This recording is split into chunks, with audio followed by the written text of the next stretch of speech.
So not part of the bigger Midlands Mesh project, but an interesting thing none the same. And I'm here just seeing the LoRa coverage with this SEEED Studio little tracker, which again they very kindly sent to me. And we're off to send or go and find and ring an endangered crane species. I've never been sure what these are for. Now I kind of know what they're for. They're being very convenient when you're near a node on a hill that you want to talk to and get out to from another place. But also they've got a bit of range. This is seeing a nonce node 18 kilometers away that way, which is quite extraordinary. You would think the antenna would be completely compromised.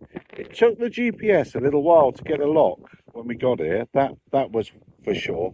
And we're at the site of the old radio station. That's where we are now. Dan and I have come out on motorbikes. There he is. We've come out on motorbikes. We've come to look at this, and windy again. So far, so impressed.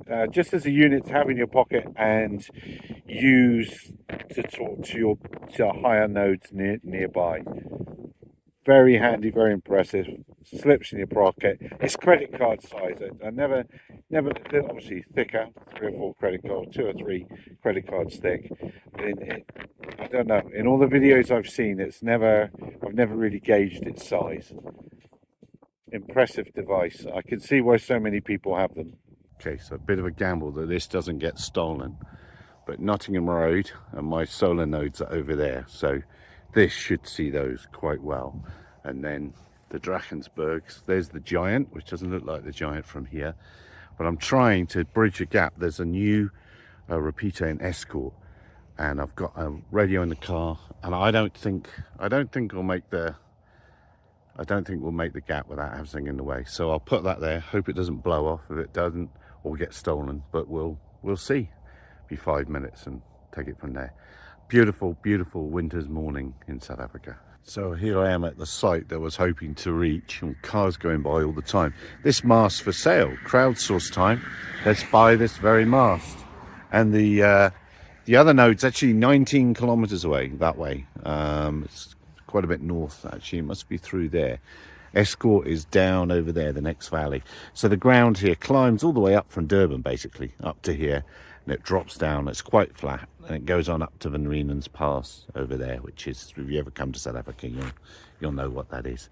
So here we are, success. We're speaking to MC2, which is the Mark Midlands Amateur Radio Club second node. I'll have to do something about getting up here, and I've got to go and buy some stuff in town now. But I've left it here for a while, but I'll go and retrieve that tracker, which is a 2Ks that way. But I think if there was something up there, anywhere, sort of even at that height above the power lines, it would definitely reach to home and bridge the gap between home and MC2, which is down over that way. I can actually see the Escort node from here. It's through there and over that hill, but I can actually see it. The longer antenna on the other one, I really love these. I think this is fantastic. If it was solidly waterproof, then that'd be another story. And this stone, yeah, no, this one will be all right. That'll see knots all right. It might even see down to Hilton. I'm not sure, but yeah, I can still see the Escort node from here on the ground.